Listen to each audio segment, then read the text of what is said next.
Hello everyone, it's Lola here again, and today I'm going to be showing you how to make a very soft, tender and tasty pita bread.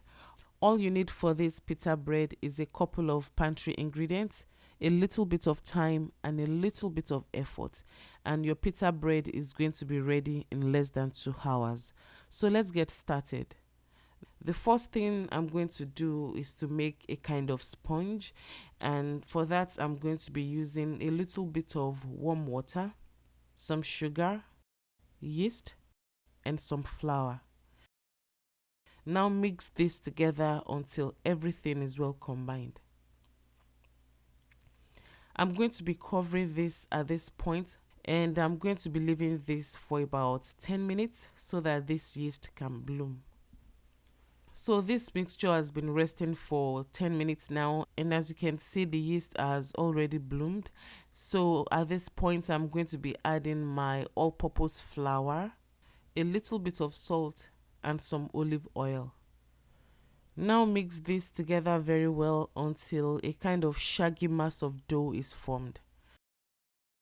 At this point, don't be tempted to add more flour. It's going to be wet, and that is exactly what we want. So I'm going to be transferring this to a lightly floured work surface, and I'm going to be kneading this for about 5 to 6 minutes until it becomes really smooth.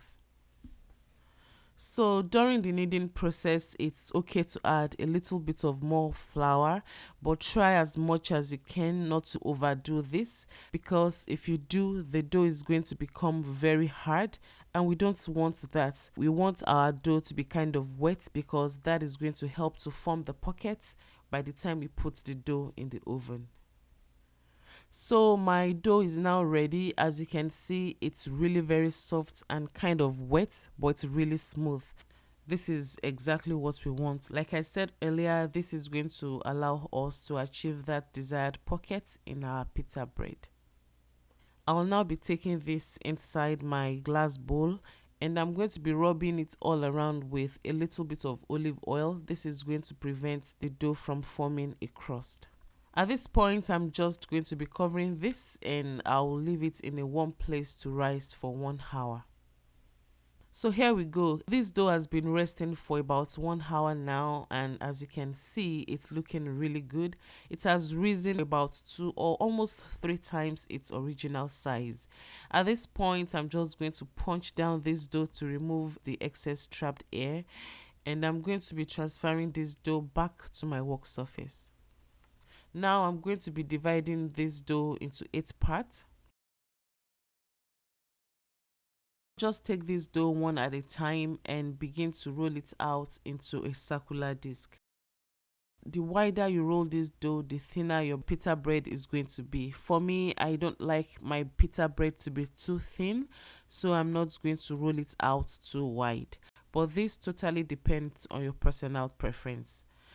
So I'm okay with this circumference at this point. I'll just be transferring this on a parchment paper.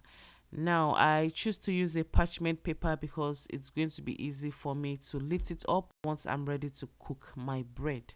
I'm going to be covering this with a damp clean kitchen towel, and this is going to prevent your dough from forming a crust. So I'm going to be leaving this to rest again for about 10 to 15 minutes, and the next thing to do is to start cooking it inside our oven.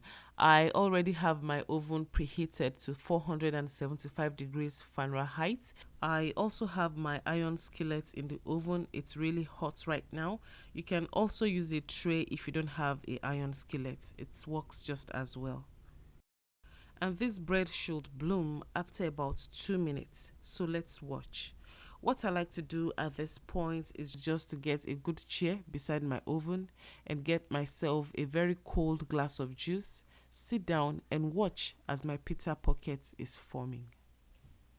So this is looking really beautiful right now. As you can see, it has really bloomed. This is actually ready to be served at this point, but I like to just brown the other side for a little bit. So I'm just going to flip it over and place it back in my oven for another extra minute or thereabouts. And there we have it. Our pita bread is ready. And please do remember to cover this with a damp kitchen towel so they don't dry out. So this pita bread is very versatile. You can eat it with your hummus, you can dip it in curry sauce or any other good sauce of your choice, and you can eat it the way it is. So that is it again for today. I hope you enjoy this recipe. If you do, don't forget to leave a thumbs up for me. Until next time, I'll talk to you shortly. Enjoy.